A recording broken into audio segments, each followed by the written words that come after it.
Hi friends, welcome to Sri Kudumbam channel. இப்போ நம்ம என்ன பார்க்க போகிறோம் அப்படின்னா, வீட்டிலேயே செய்யக்கூடிய ஈஸியாக ஹெல்த்தியாக அதுவும் 2 நிமிஷத்தில் செய்யக்கூடிய பலாப்பழ பாயாசம் எப்படி செய்கிறதுன்னு பார்க்கலாம். வாங்க வீடியோக்குள்ளே போகலாம்.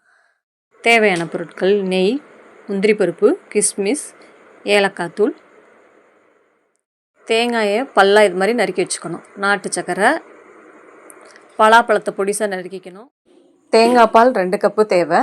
இப்போ எப்படி செய்கிறதுன்னு பார்க்கலாம். அடுப்பில் ஒரு கடாயை வச்சு சூடானோன்னே சின்ன ஸ்பூனில் 2 ஸ்பூன் நெய் ஊற்றணும்.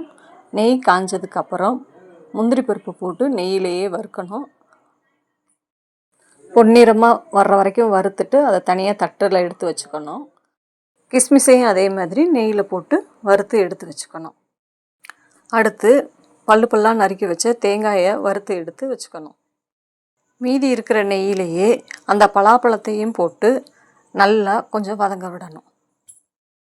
இப்போ 2வதாக பால் எடுத்தோம்ல, அந்த பாலை ஊற்றணும். இப்போ நம்ம தேங்காய் பாலை ஊற்றி கொதிக்க விட்டு இந்த இடத்துல நமக்கு தேவைன்னா பாசிப்பருப்பை வேக வச்சு இந்த இடத்துல நம்ம சேர்த்துக்கலாம்.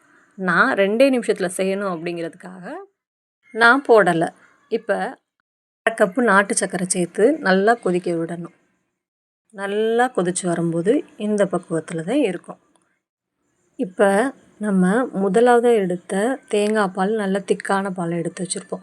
அதை போட்டு கலந்து விட்டதுக்கு அப்புறம் அடுத்து என்ன சேர்க்கணும் அப்படின்னா, ஒரு பிஞ்ச் ஏலக்காய் தூள் எடுத்து நல்லா கலக்கி விட்டுக்கணும்.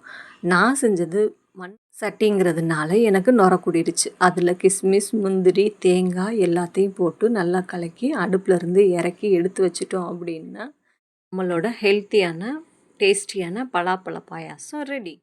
இந்த ரெசிபி உங்களுக்கு பிடிச்சிச்சுன்னா லைக், கமெண்ட், ஷேர் பண்ணுங்கள். ஸ்ரீ குடும்பம் சேனலை சப்ஸ்கிரைப் பண்ணுங்கள்.